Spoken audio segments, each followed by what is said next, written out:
लेकिन अब भी इस वक्त तीनों सूबे हमें सरप्लस में नज़र आ रहे हैं, खसारे कवर किए जा चुके हैं। इसकी वजूहत हैं क्या और कारकर्दगी का ये तसलसल किस तरह से कायम रह सकेगा, और जो पाकिस्तान की फ़ेडरल गवर्नमेंट का इस वक्त ट्रैक है उड़ान पाकिस्तान प्रोग्राम, अगर कामयाबी के साथ लेकर आगे चलना है तो ये कामयाबी किस तरह मिल सकेगी और पाकिस्तान की इकॉनमी पर इसका क्या इंपैक्ट होगा। शुजात फारूक साहब से डिस्कस करेंगे, चीफ ऑफ रिसर्च हैं पाइट के, हमारे साथ मौजूद हैं। शुजात साहब, बहुत शुक्रिया प्रोग्राम के लिए, आपने वक्त निकाला। अब हम देख रहे हैं कि सूबों की इस वक्त जो फर्स्ट क्वार्टर की जो ऑफिशियल कारकर्दगी जो वजारत ख़जाना की रिपोर्ट की सूरत में सामने आई है, हमारे तीनों ही सूबे इस वक्त जो मेजर सिंध, पंजाब और KPK की हम अगर इसके फिगर्स की बात करें तो ये तीनों इस वक्त हमें सरप्लस में दिखाई दे रहे हैं।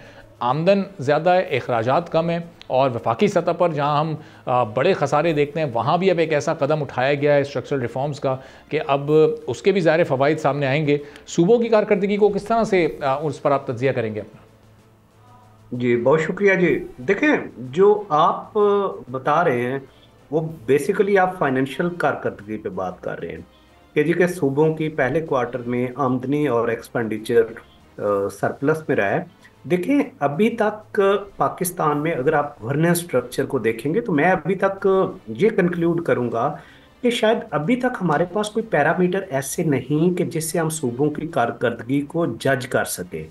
ये तो एक साइड पिक्चर की है ना, कि फर्ज करें कि जी पंजाब में फॉरेन डायरेक्ट इन्वेस्टमेंट आ जाती है, KP गवर्नमेंट लोन ले लेती है IDB से और चंद प्रोजेक्ट कर लेती है, तो शायद इसको हम प्रोग्रेस नहीं कहेंगे। आपको गवर्नेंस स्ट्रक्चर समझना होगा पाकिस्तान का। पाकिस्तान का जो गवर्नेंस कॉन्स्टिट्यूशनल स्ट्रक्चर है वो 3 टियर है। पहला देखें, आपकी फेडरल गवर्नमेंट है, दूसरा आपके सूबे हैं, और तीसरा आपकी लोकल गवर्नमेंट है।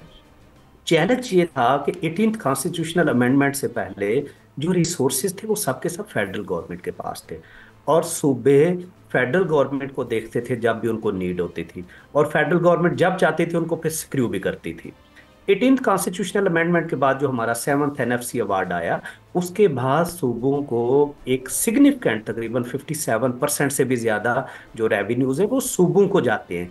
तो सबसे पहले आप ये समझें कि इस वक्त भी सूबे फेडरल गवर्नमेंट के रेवेन्यू पे रिलाय करते हैं, और अभी तक को हमारे पास सूबों की अपनी इनकम कोई बहुत बड़ी जनरेट नहीं हो रही है, क्योंकि उनको 7th NFC वार्ड के बाद इतनी अमाउंट फेडरल गवर्नमेंट दे देती है कि वो बड़े मजे से अपने सूबों को चला रहे हैं। आप देखिए, 18th कॉन्स्टिट्यूशनल अमेंडमेंट से पहले सूबे गरीब थे, अब फेडरल गवर्नमेंट गरीब है।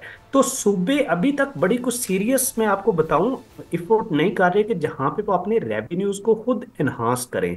शायद अभी भी जो टोटल सूबे के एक्सपेंडिचर्स हैं उसमें सूबों के अपने रेवेन्यूज शायद 8-10% से ऊपर ज्यादा नहीं है।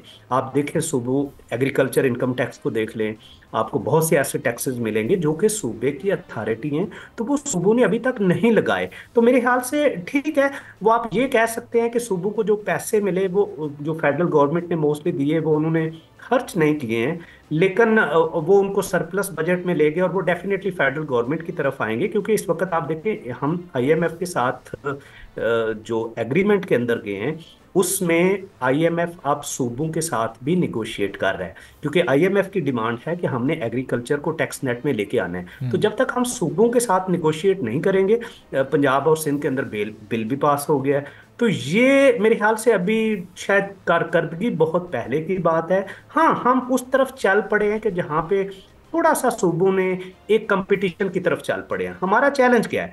हमारा चैलेंज ये है कि अभी तक आप देखें, आपके पास प्रोविंशियल GDP नहीं है।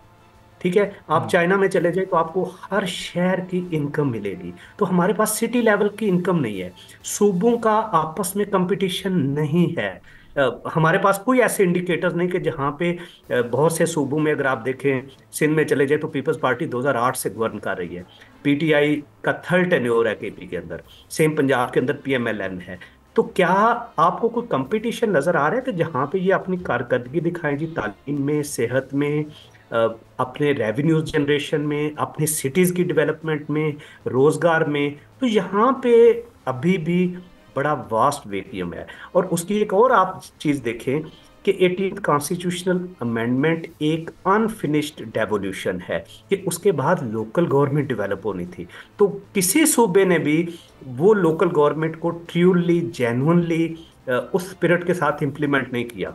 आर्टिकल 140 कहता है कि हर सूबा लोकल गवर्नमेंट को एस्टेब्लिश करेगा, और जो सर्विस डिलीवरी का कंपोनेंट है वो लोकल गवर्नमेंट को दिया जाएगा। तो वो तो किसी सूबे ने नहीं किया। तो मेरे ख्याल से ये चलें कुछ नंबर्स क्रंचिंग है जिसको हम कह सकते हैं कि जी बजट सरप्लस हुआ है, लेकिन शायद अभी हमें बहुत आगे जाना है। सब्सक्राइब करें और बेल दबाएं ताकि कोई खबर रह न जाए।